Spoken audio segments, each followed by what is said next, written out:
बिस्मिल्लाहिर्रहमानिर्रहीम, अस्सलाम वालेकुम। आप देख रहे हैं प्रोग्राम न्यूज़ फीड। मैं हूं मुर्तज़ा डार। प्रोग्राम में आज हम बात करेंगे मुल्क की सियासी सूरत हाल के हवाले से। अपोजिशन एक मरतबा फिर मुत्तहिद है। PDM के बैनर तले आज मुलाकातें हुई। मुलाकातों के बाद एक मीडिया टॉक की गई जिसमें एलामिये में ये चीज़ बताई गई कि हुकूमत को किस तरह टफ टाइम दिया जाएगा। जलसे जुलूसों का सिलसिले का भी आगाज़ होने जा रहा है। हुकूमत की महंगाई के हवाले से, बेरोज़गारी के हवाले से जो पॉलिसी है उसको भी आड़े हाथों लिया जा रहा है। मीडिया पर होने वाले हमलों के हवाले से भी जिक्र किया गया है। इंतखाबी इस्लाहात जो इलेक्ट्रॉनिक वोटिंग के नाम पे हुकूमत करने का इरादा रखती है उसको अपोजिशन मुत्तफ़िका तौर पर रिजेक्ट करती है। Senior vice president Aftab Sherpao की भी तकर्री कर ली गई है। PDM का मुतहरिक होना और इतने गैप के बाद मुतहरिक होना, आज के प्रोग्राम में इसको मौजूद बहस लेकर आएंगे और ये भी जानने की कोशिश करेंगे कि इस मरतबा PDM क्या प्लान रखती है और किस हद तक कामयाबी के इम्कानात हैं। और अगर हुकूमत को वो घर भेजने का, जिस तरह के वो जिक्र कर चुकी है, इरादा रखती है, तो किस तरह, कौन से आइनी तरीक़ाकार का इस्तेमाल करते हुए हुकूमत को घर भेजेगी। साथ ही साथ आज मौजूद बहस लेकर आएंगे मियाँ मोहम्मद नवाज शरीफ की मेडिकल रिपोर्ट जो अदालत में जमा कराई गई है उसके हवाले से कि उनकी सेहत को कितने ख़तरात लाहक हैं और मुमकिन तौर पर क्या पॉसिबिलिटीज़ हो सकती हैं उनके पाकिस्तान अराइवल के हवाले से। गुफ्तगू का बाकायदा आगाज़ करते हैं। मेरे साथ मौजूद है रसूल बख्श रईस साहब। वेलकम। दो जी रसूल बख्श रईस साहब, सर ये बताइएगा कि जिस तरह आपने अभी PDM का एलामिया हमने देखा सामने आया, अपोजिशन जलसे करने का PDM के बैनर तले इरादा रखती है और हुकूमत को घर भेजने का भी इरादा रखती है, क्या मुमकिन हो पाएगा? हुकूमत को घर भेज पाएगी PDM या नहीं भेज पाएगी? 3 साल की इसकी PDM की कारकर्दगी और मौलाना साहब की कारकर्दगी आपके सामने है कि मौलाना साहब तो इंतखाबात की रात ही हुकूमत को घर भेजना चाहते थे। तो अभी तक तो हुकूमत डटी हुई है और लगता है ऐसा ही है कि मौलाना साहब अपने घर में ज़्यादा महसूर हो चुके हैं, बल्कि घर जा चुके हैं। मुझे नहीं लगता कि PDM में वो तारीख है, वो जान है, वो कोई मतमा नज़र है, कोई मंशूर है या अवाम की हिमायत हासिल है कि हुकूमत को घर भेज चुके हैं। इस वक्त तो मेरा ख्याल है कि उनको ये सोचना चाहिए था कि अगले इंतखाबात की तैयारी उन्होंने कैसे करनी है। तो इंतखाबी इत्तेहाद बनाना है या अलग-अलग एक दूसरे के साथ इंतखाबात लड़के तहरीक इंसाफ को दोबारा जितवाना है। अच्छा सर, ये बताएं कि ऑल ऑफ सडन आपके ख्याल से ऐसा क्या हुआ है कि अपोजिशन को ये ख्याल अब आया है कि वो PDM की जो है वो इजलास कॉल करे और उसके बाद सड़कों पर निकलने का अगर वो इरादा रखती है आफ्टर द जलसा, मतलब टाइम थोड़ा रह गया है और अपोजिशन के बारे में ख्याल ये किया जा रहा है कि वो नहीं चाहते कि इस वक्त कोई डिस्टर्बेंस हो या टर्बुलेंस हो और आधे से ज़्यादा वक्त गुजर चुका है, बट ऐसा हुआ क्या है जिसकी वजह से ये मुतहर्रिक हो गए हैं? क्या आपकी अंडरस्टैंडिंग है? नहीं, मेरे ख्याल में कुछ नहीं हुआ। वो सिर्फ मीडिया के सामने अपने आप को दोबारा जिंदा करना चाहते हैं और अवाम के सामने भी जलसे जुलूस करेंगे कि हमारी तारीख ख़त्म नहीं हुई। तासुर तो वो पिछले 2-3 महीने की उनकी खामोशी है, उससे ये पैदा हुआ है के अंदर फूट पड़ गई है। और जिस तरह से पाकिस्तान पीपल्स पार्टी और मुस्लिम लीग नून की क़यादत के दरमियान होती रही और जिस तरह से पीपल्स पार्टी को निकाल दिया गया, शोकाज नोटिस दिया गया और BNP और पीपल्स पार्टी जब इससे साथ निकल गए तो मेरा लंगड़ी हो चुकी थी। दोबारा सियासी मैदान में वापस आने अपने लिए कोई गुंजाइश पैदा कर रहे हैं और उसका तरीका यही था कि एक इजलास बुलाया जाए और मीडिया के सामने, के सामने इसके बड़े ऐलान किए जाए। अब देखते हैं क्या फिर ज़हन में रखें कि वक्त मिला है और जो मंशूर है कि वो हुकूमत को घर भेजना चाहते हैं। देखते हैं कब भेजते हैं। मेरा ख्याल कि वो भेज सकेंगे। अच्छा, पीपल्स पार्टी का सर आपने जिक्र किया। पीपल्स पार्टी के बारे में जो इतलात हैं या जो ज़राए से चल रही हैं, हमने भी उसको अपने चैनल पर चलाया, वो ये है कि बैक डोर जो है वो राब्ते हैं, बैक चैनल जो है वो कुछ इस्तेमाल किए जा रहे हैं। पाकिस्तान मुस्लिम लीग नून के साथ खुसूसन पाकिस्तान पीपल्स पार्टी राब्ते में है और वो चाहती है कि PDM का हिस्सा वो दोबारा बन जाए। और ये भी खबर है कि वो कुछ ऐसी भी बात कर चुके हैं कि पोजीशंस जो हैं वो आप डिसाइड कर लीजिएगा आफ्टर जो हम ऑब्जेक्टिव अचीव करना चाहते हैं। वो Pakistan Peoples Party all of sudden ऐसा क्यों करना चाहेगी? ये भी खबर है कि नून लीग ने वक्त मांगा, हमें टाइम दें, हम सोचेंगे और उसके बाद रिस्पॉन्ड करेंगे। अगर तो ये खबर ऐसे ही है, आपको लगता है कि ये एक मफरूज़ा है या आपको लगता है कि इसमें कोई हकीकत हो सकती है? ये हकीकत हो सकती है। पीपल्स पार्टी वापस आ सकती है, जब आएगी तो उस वक्त बात करेंगे। अभी तक जो कल परसों तक चेयरमैन बिलावल जरदारी भुट्टो साहब का बयान था, वो ये था कि अगर की ज्यादा बातें होती हैं कि अगर तमाम सियासी जमातें मुस्तरद हो जाए तो एक कदम एतमाद के जरिए हुकूमत को घर भेज सकते हैं, तो फिर देर किस बात की, इकट्ठे हो जाए और हुकूमत को घर भेज जाए, फिर जल्द जुलूस करने की और ये तमाम जो तकल्लुफात कर रही हैं, मुश्किलात हुकूमत के लिए पैदा करने में भी दुश्वारियां होंगी, तो ये बड़ा आसान तरीका है, तो ऐसा फिर क्यों नहीं करते? मेरे ख्याल में ये मफरूज़ा ही है, जब तक कि कोई चीज़ हकीकतन और अमली तौर पर हमारे सामने है नहीं कह सकते। ठीक है, आप मेरे साथ ही रहिएगा। गुलाम अब्बास हरल साहब हमें ज्वाइन कर रहे हैं, माहिर कानून हैं, बड़ी करीब से मामलात ये देखते हैं। वेलकम टू द शो हरल साहब। हरल साहब ये बताएं, ऑपोजिशन तय कर चुकी है कि हुकूमत को घर भेजना है उसने, आईनी तरीक़ाकार और क्या ऑप्शंस अवेलेबल हैं ऑपोजिशन के पास हुकूमत को घर भेजने की, या कोई आईनी तरीक़ाकार अवेलेबल नहीं है? देखें जी, 3 माह बाद इनका पीडीएम का जो मीटअप हुआ है, तो मैं समझता हूँ कि इन्होंने अपने आप को दोबारा सीन में पर लाने के लिए, ये आवाज़ आ रही मेरी आपको? जी जी। तो अब 3 महीने बाद जब ये आ ही गए हैं, आपको पता है कि अभी जब पहले इन्होंने वज़ीर आज़म साहब ने एक वोट ऑफ कॉन्फिडेंस का एक चांस दिया था इनको, तब इनके पास एक बड़ा अच्छा चांस था कि इस आइनी तरीके से, कानूनी तरीके से ये जो है पीटीआई की गवर्नमेंट को जो घर भेज सकते थे, लेकिन तब भी ये कामयाब नहीं हुए थे। उससे पहले जो इतना मोमेंटम बना हुआ था एक उस जब ये जलसे इन्होंने किए, रैलियाँ किए, तो तब भी ये नाकाम हुए मैं समझता हूँ। और आज जो ये इनका मीटिंग थी उसमें भी कोई नई बात नहीं थी, वही पुरानी बातें थी, ये कि हम साफ और शफाफ इलेक्शन चाह रहे हैं और आइन की हुक्मरानी चाह रहे हैं। अदम एतमाद की सर कोई तहरीक ला सकती है, ऑपोजिशन अगर ला सकती है तो क्या आइनी उसके पास रास्ते मौजूद हैं? देखिए, अब गुजारिश ये है, आइनी तरीका तो ये है कि आप इनको 5 साल पूरा करने दें, उसके बाद इलेक्शन हो। ये एक्चुअली करना क्या चाह रहे हैं, ये अपने आप को सिर्फ़ और सिर्फ ज़िंदा रखने के लिए दोबारा ये इस तरह के मीटिंग्स वगैरह कर रहे हैं। और दूसरी बात ये है कि अभी तक इनका खुद क्लियर नहीं है, नवाज़ शरीफ का और बयानी है, शहबाज शरीफ का और बयानी है, अभी ये खुद कन्फ्यूज़ हैं और इनके जो वोटर है और सपोर्टर हैं वो भी कन्फ्यूज़ है। इनको ये समझ नहीं आ रही कि हमने नवाज़ शरीफ वाला बयानिया चलाना है या शहबाज शरीफ वाला बयानिया चलाना है। नवाज़ शरीफ साहब जो है वो एंटी एस्टेब्लिशमेंट उनका बयानिया है। अब शहबाज शरीफ जो है वो पहले भी 2 दिन बात कर चुके हैं कि हम मफाहमत करना चाहते हैं, तो उनका तो वो जो बयानिया है वो क्लियर है। बाकी रह गए मौलाना साहब। मौलाना साहब जो हैं वो जितना कुछ पहले कर सकते थे, इससे ज़्यादा कुछ अब नहीं कर सकते जितना कुछ उन्होंने पहले किया है। तो मैं समझता हूँ कि इसमें कोई खातिर खा कामयाबी नहीं है इनको मिलेगी पीडीएम को। ठीक। और इसी तरह जो है ये अपने आप को कामयाबी नहीं मिलेगी, फ्यूटाइल एक्सरसाइज ये मुमकिन तौर पे हो सकती है। आप मेरे साथ ही रहिएगा।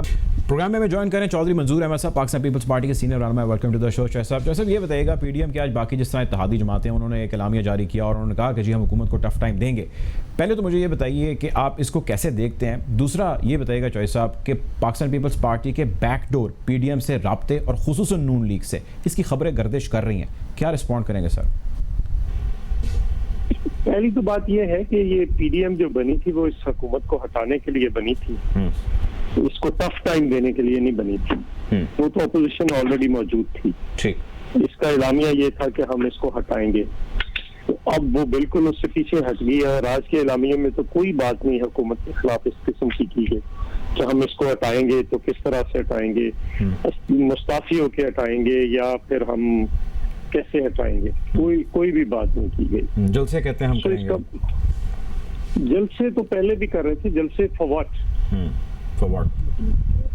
अगर पीपल्स पार्टी के खिलाफ करने हैं तो वो तो हम हाजिर हैं, करें। क्योंकि सिंध के अंदर जो अगर ये जलसा कराची में जलसा करें, वही ना, कराची में जलसा तो फिर पीपल्स पार्टी के खिलाफ करना है। क्योंकि वहां पे तो जो मौलाना साहब की पार्टी है वो जीडीए के साथ भी बैठी है और वो पीटीआई के साथ भी बैठी है, जो लोकल अलायंस उसने बनाया वहां पे, जो सोमरो है उसमें, राशा सोमरो। तो इसका मतलब ये है कि वहां पे तो वो फिर पीपल्स पार्टी के खिलाफ बैठी है। और खुद भी मौलाना साहब ने कल MQM से भी मीटिंग की है। तो इसका मतलब ये है कि वो तो सारे इत्तेहादी गवर्नमेंट समेत, PTI समेत, DDA समेत, MQM के साथ समेत सारों के साथ बैठे, तो तहरीक किसके खिलाफ चलानी है, हटाना है किसको है। फिर वो पीपल्स पार्टी रह जाती है जिसके खिलाफ ये उन्होंने करना है, तो उसके खिलाफ करें। लेकिन अगर वो ऐसा करेंगे तो क्यों करेंगे, क्या ऑब्जेक्टिव अचीव करना चाहते हैं? दूसरी तरफ तो मैंने अर्ज किया जैसे कि खबरें गर्दिश कर रही हैं कि जी आप बैकडोर रखते हैं, ताल्लुकात बेहतर होना जो है उसकी उम्मीद है। नहीं, मेरा ख्याल है ये ऐसे किसी ने खबर चला दी है। हमारा, मेरी जहाँ तक इतलात है, मुझे नहीं पता, अगर मुझे ना पता हो तो अलग बात है, लेकिन मुझे नहीं पता कि कोई ऐसी बात है। ठीक है। अच्छा, ये बताइएगा चौधरी साहब कि अब जिस तरह आपकी पार्टी ने एक रोड मैप दिया कि हम आईनी तरीके से हुकूमत को घर भेजेंगे, हम उसको यकीनी तौर पर टफ टाइम देंगे, जहाँ पे प्रॉब्लम होगा उसको सॉर्ट आउट करेंगे। पाकिस्तान पीपल्स पार्टी अभी गवर्नमेंट को यूं ही कंटिन्यू कराना चाहती है वफाक के अंदर, या अपार्ट फ्रॉम PDM वो कुछ ऐसा प्लान रखती है कि ऐसा कोई इनिशिएटिव लिया जाए कि ये गवर्नमेंट अपना टेन्योर कंप्लीट ना करे? क्योंकि आप ये कह चुके हैं बिलावल साहब भी झूठी है, फ्रॉड है, फ्लॉड है, और उन्होंने ये भी कहा कि मिड टर्म इलेक्शन में देख रहा हूँ, कल का बयान है उनका। क्या प्लान क्या है? देखिए, ये हुकूमत के अंदर जो कॉन्फ्लिक्ट है वो बढ़ता चला जा रहा है, उसके इत्तेहादियों के दरमियान कॉन्फ्लिक्ट बढ़ते चले जा रहे हैं। अब अगर चीफ मिनिस्टर की कोशिश के बावजूद स्पीकर पंजाब असेंबली उनको नहीं मिलता तो क्या मतलब उसका? जहांगीर तरीन के साथ दोबारा से फिर एक मुहाजरा शुरू हुई है, वो भी आपके सामने है। तो ये अंदर जो कॉन्फ्लिक्ट है उससे फायदा उठाया जा सकता था, लेकिन अगर PDM ये कहे, हम अकेले तो शायद वो उस तरह से नहीं कर सकते, लेकिन अगर PDM ये कहे कि हमने इसके 5 साल पूरे कराने हैं, जो कि मरियम नवाज ने कह दिया, फिर उसके बाद क्या रह जाता है? बाकी तो चीजें फिर ऐसे आपने इधर आए बाय शाही करना। इंतखाबी इस्लाहात के हवाले से बड़े कंसर्न है सर PDM को। पाकिस्तान पीपल्स पार्टी ने भी कंसर्न शो किए हैं। इलेक्ट्रॉनिक वोटिंग जो है, अब वो एक नया सिस्टम है, ज़ाहिर है एक लीगल और एक तमाम मुसद्दका चैनल से होता हुआ ये यहाँ तक पहुँचा है। आपका इस पर क्या टेक है, क्या नैरेटिव है? Without testing, without sitting, without talking, Pakistan Peoples Party इसके डिनाइल में क्यों जा रही है? PDM तो चली गई है। नहीं, देखिए, हमने क्या पाकिस्तान के अंदर जो धांधली है वो सिर्फ इलेक्ट्रॉनिक वोटर मशीनों की वजह से है कि वो खत्म हो जाएगी, या किसी और वजह से? जमातें इलेक्ट्रॉनिक वोटर मशीनें तोड़ती हैं, लोगों को पार्टियों से निकालती हैं, वो इलेक्ट्रॉनिक वोटर मशीनें निकालती हैं, जो अब बंद हो जाए। कि इंडिया में जब नहीं थी इलेक्ट्रॉनिक वोटर मशीन, तो क्या उस वक्त इंडिया में धांधली होती थी? कोई एक पार्टी उठकर एतराज करती थी? नहीं करती थी। तो असल मसला इस मुल्क का फेयर एंड फ्री इलेक्शन है, और अगर इसको कोई नहीं एक्सेप्ट कर रही, शक है, हुकूमत की नीयत पे शक है जिस तरह से कर रहे हैं। आज शिबली फराज से कहा गया कि अगर कोई एक बंदा ज्यादा वोट डालना चाहे तो उनके पास कोई जवाब नहीं था। अगर प्रिजाइडिंग ऑफिसर के साथ मिलकर अगर आप डालना चाहें तो आपको कौन रोक सकता है? आप 10 मिनट के अंदर आप 50 वोट डाल सकते हैं इसमें। यानी कि ये फ्लॉड वैसे ही है जिस तरह चलता आ रहा है। हाँ, फिर इसको इम्प्रूव कैसे किया जा सकता है सर? ये भी तो बताएं ना, कुछ सजेशन दे दें। गवर्नमेंट अपने तौर पे तो कोशिश कर रही है, वो नया सिस्टम मुतारिफ कर रही है, मिसालें दे रही है, उसको सामने ला रही है, टेस्ट ट्रायल हो रहे हैं। होना क्या चाहिए फिर? किस तरह बेहतर किया जा सकता है? क्योंकि इसके ऊपर किसी को इत्मीनान का इजहार नहीं है। ख्याल ये है कि ये इलेक्ट्रॉनिक वोटर मशीन इस मुल्क का सबसे बड़ा मसला जो हल हो जाए। सर जाहिर है का मसला इसमें महंगाई है सर, यकीनी तौर पे, लेकिन मेरा सवाल इस कॉन्टेक्स्ट में है कि ज़ाहिर गवर्नमेंट आती है ना सर उसके बेस पे। बात सुनने में उधर ही आ रहा हूँ ना। जी। आप सवाल करके आप आगे से जवाब लिया करें। जी प्लीज। सबसे अच्छी बात है। अब सवाल ये है कि अगर ये मसले हल हो जाएंगे तो शायद, दूसरी बात ये है कि जो हुकूमत या जो प्राइम मिनिस्टर मसला कश्मीर पे नहीं बैठना चाहता, वो अब इलेक्ट्रॉनिक वोटर मशीन पे क्यों बैठना चाहता है? जो प्राइम मिनिस्टर जब इंडिया हमला करता है तब नहीं बैठता अपोजिशन के साथ पार्लियामेंट के अंदर, अब वो बैठना चाहता है, क्यों बैठना चाहता है? जो मतलब आप देख लें कितने बड़े इस मुल्क के अंदर अभी अफगानिस्तान के इशू पे बैठा है प्राइम मिनिस्टर, नहीं बैठा। तो उसका मतलब ये है कि उनकी ये हरकत ही मशकूक उनको बना रही। ठीक है, आप मेरे साथ लाइन पर हैं। रसूल बख्श रईस साहब की जाने बढ़ना चाहूँगा। रसूल बख्श रईस साहब, जिस तरह पॉइंट आउट कर रहे साहब, हुकूमत मसला कश्मीर, भारत, अफगानिस्तान के ऊपर अपोजिशन के साथ बैठने के लिए तैयार नहीं है, और जो महंगाई वाला मामलात हैं उनको जो है वो दरगुजर कर रही है, उसके ऊपर कोई ख़ास लबकुशाई नहीं कर रही, कोई पॉलिसी अपनी दे नहीं रही, और ई वोटिंग के ऊपर वो चाहती है कि जो अपोजिशन आए बैठे और इसको प्रूव कर दे। ये दोहरा मयार है या कुछ और हकीकत है रसूल बख्श रईस साहब? देखिए, पहली दफ़ा नहीं है, ये पाकिस्तान की तारीख में देखा है हमने कि हमेशा हुकूमतों और हिज़्ब इख्तिलाफ की जमातों में एक तनाव रहा है, कशीदगी रही है, और उससे तासुर जो सरमायादार को जाता है, सनतकार को जाता है, बाहर से जो मुल्क के अंदर सरमायाकारी करना चाहते हैं उनको जाता है। वो ये है कि वहाँ पे तो आग लगी हुई है, अदम इस्तेहकाम है, बेरोज़गारी और गुर्बत का ताल्लुक आपकी जो मुआशी तरक्की है उससे। अगर मुआशी तरक्की में जमूद है उस रफ्तार से नहीं हो रही जिस रफ्तार से आपकी आबादी बढ़ रही है, तो फिर आप हमेशा यहाँ पे हुकूमत पाकिस्तान पीपल्स पार्टी की हो तो हम यही बातें करते थे, मुस्लिम लीग नून की थी तो तब भी यही बातें करते हैं, ये हुकूमत है तो यही बातें करते हैं। तो कभी ये शरह जो है बेरोज़गारी की और गुर्बत की ज़्यादा होती रही है, कभी कम होती रही है। अब मुकाबला ये करना होगा तो पहली हुकूमतों के साथ जो इस वक्त जो हुकूमत है, अगर इसकी कारकर्दगी का मुआशी तरक्की के लिहाज से, गुर्बत ख़त्म करने के लिहाज से, बेरोज़गारी ख़त्म करने के लिहाज से अगर मुआवजा करें तो कहाँ पे ये हुकूमत खड़ी है। ये जो ही हम इंतखाबात के करीब जाएंगे तो ये सारे शुमारियात आपके सामने आ जाएंगे, नंबर्स देखेंगे, लोग फैसला करेंगे, और ये सारी चीज़ें आवाम के सामने ज़रूर आनी चाहिए। लेकिन मेरा अपना ख्याल ये है, जो कलीदी मसाइल हैं और जो सख्ती नोयत के इक़्तिसादी मसाइल हैं पाकिस्तान के, उसके लिए ज़रूरी है कि हिज़्ब इख्तिलाफ की सियासी जमातें और हुकूमत आपस में मफाहमत से, इत्तेफाक से और एक दूसरे से मुज़ाकरात करके आगे चलें। ऐसा माजी में भी नहीं हुआ, इस वक्त भी नहीं हो रहा। तो ज़ाहिर है कि ये मुल्क की और अवाम की और हम सब की बदनसीबी है। गुफ्तगू को मज़ीद आगे बढ़ाएंगे, प्रोग्राम में वक्त तो अच्छा था एक ब्रेक का, ब्रेक की जाने पड़ेंगे।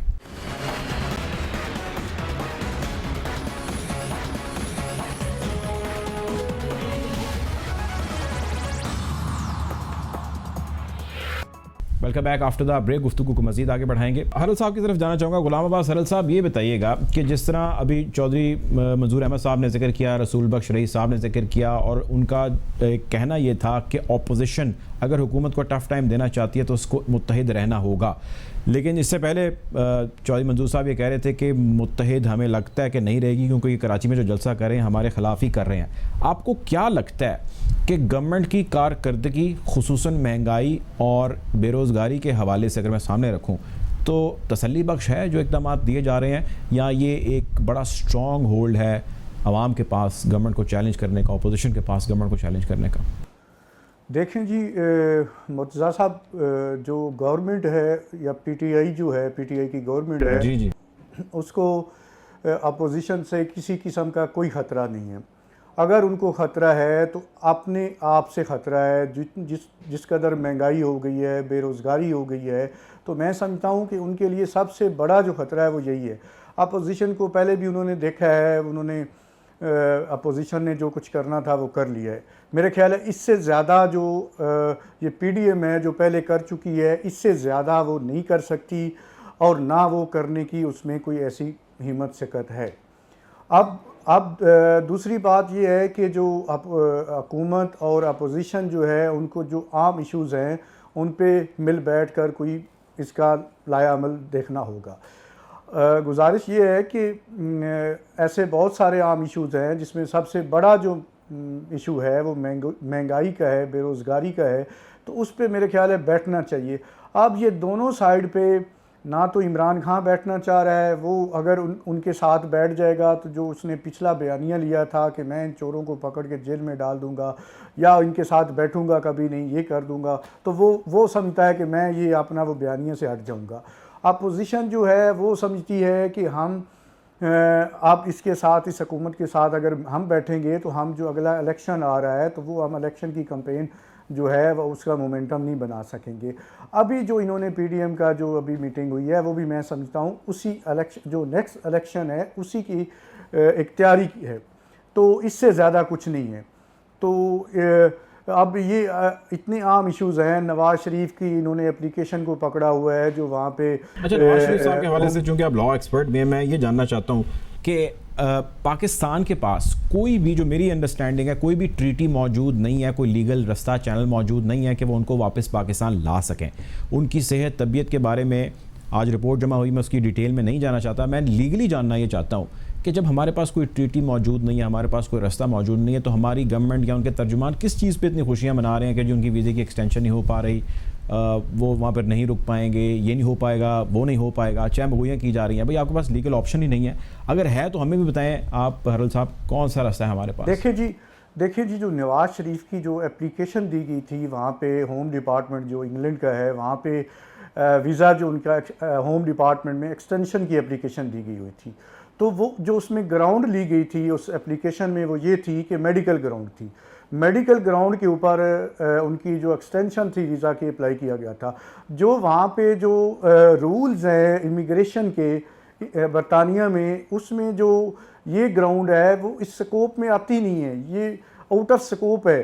तो मैं समझता हूँ कि इसी वजह से वो एप्लीकेशन जो है वो टर्न डाउन हो गई है, क्योंकि जो उन्होंने ग्राउंड लिया हुआ था वहाँ पे जो लीगल एक्सपर्ट हैं, मेडिकल ग्राउंड लिया हुआ था, वो उसके स्कोप में आती नहीं है जो इमिग्रेशन रूल्स हैं बरतानिया के।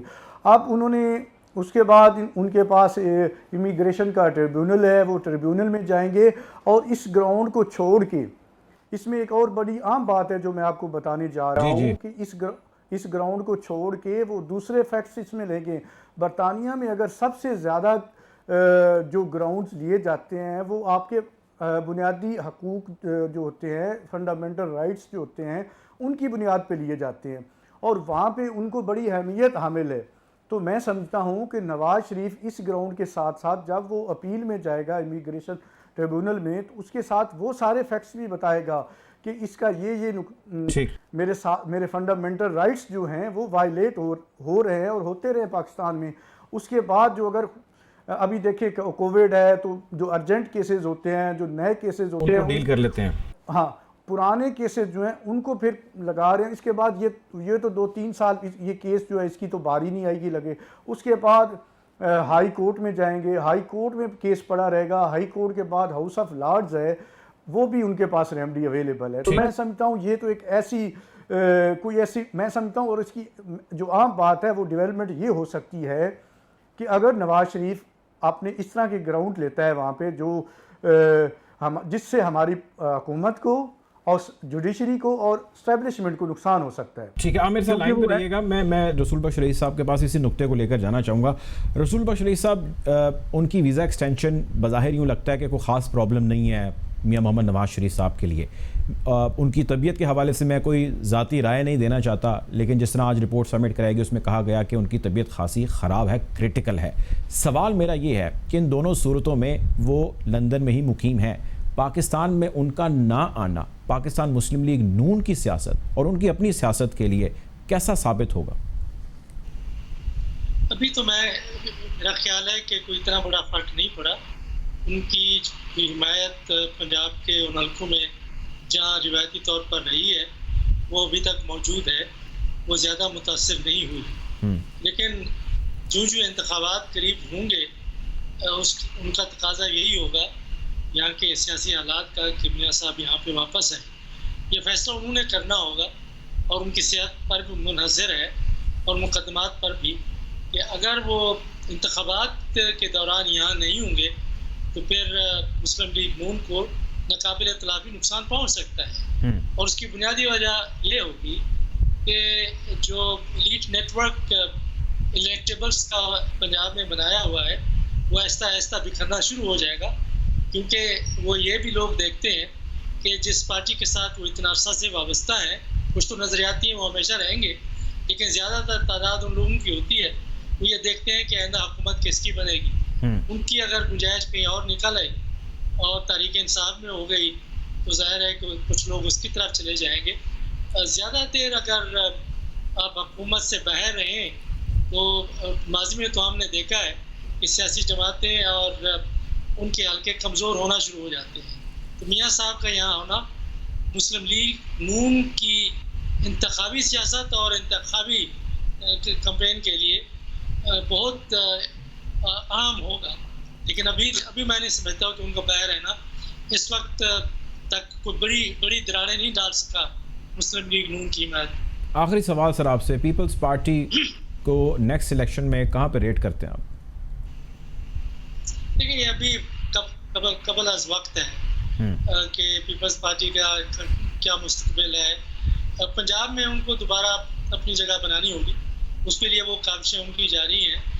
और एक हिस्सा अगर मुस्लिम लीग नून से टूटेगा तो जिनको जगह तहरीक इंसाफ में नहीं मिलेगी वो ज़ाहिर है कि पीपल्स पार्टी की तरफ जाएगा। और इस वक्त कोशिश उनकी यही है कि जनूबी पंजाब में अपने आप को मजबूत किया जाए। और मजबूत करने का जो तरीका है सिंध में और इंटीरियर सिंध में और जनूबी पंजाब में ख़ुसूसी तौर पर वो ये है कि यहाँ के वडेरे, जगीरदार, मखदूम, सैयद जो बड़े बड़े ज़मींदार हैं और जो इंतखाबात में आसानी से अपनी सीटें जीत जाते हैं उनको पीपल्स पार्टी में शमूलियत के लिए आमादा किया जाए।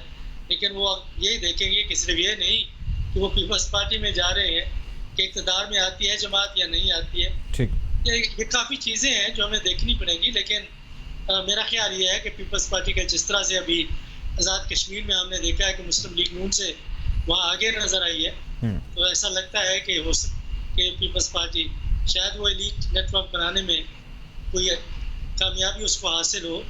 और लाजमी तौर पे हो सकती है क्योंकि काफ़ी लोग तहरीक इंसाफ से भी डिसग्रंटल्ड हैं और मुस्लिम लीग नून से भी, जो उनसे हैं ज़ाहिर है उनके लिए रास्ता तीसरी बड़ी सियासी जमात का निकलता है, तो वो पीपल्स पार्टी।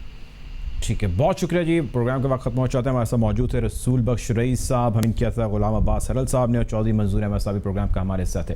प्रोग्राम के वक्त खत्म हो जाते हैं, आपसे इंशाल्लाह जल्द ज़रूर मुलाकात होगी। अपना ख्याल रखिएगा, अल्लाह हाफ़िज़।